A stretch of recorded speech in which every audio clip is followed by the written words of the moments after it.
आणि आता पाहणार आहोत पुणे शहर त्याचबरोबर जिल्हाभरातील टॉप 9 बातम्या।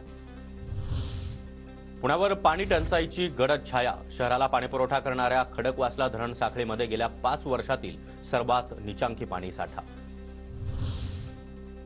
पुणे शहराच्या पिण्याच्या पाण्याची गरज भागवताना प्रतिदिन 50 दशलक्ष लिटर पाणी कमी घेण्याची जलसंपदा विभागाची पालिकेला सूचना।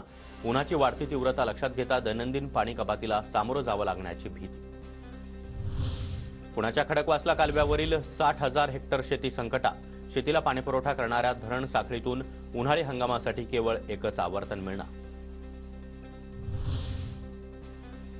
पुणे शहराच्या पूर्व भागातील काही ठिकाणी पाणीपुरवठा गुरुवारी बंद राहणार। शुक्रवारी कमी दाबानं आणि उशिरा पाणीपुरवठा होणार, पालिकेच्या पाणीपुरवठा विभागाची माहिती।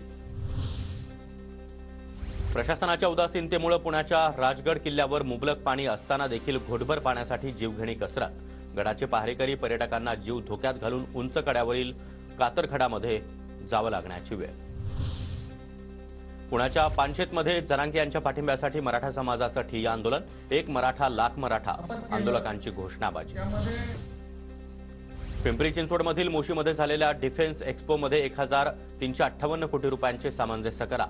2 कंपन्या नागपूरमध्ये तर 2 कंपन्या पुण्यामध्ये गुंतवणूक करणार।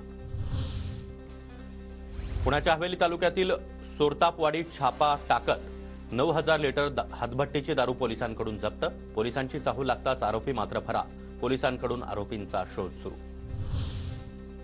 पुण्याच्या वेल्हा तालुक्यातील कादवे घाट रस्त्यावर कार 50 फूट खोल दरीत कोसळली।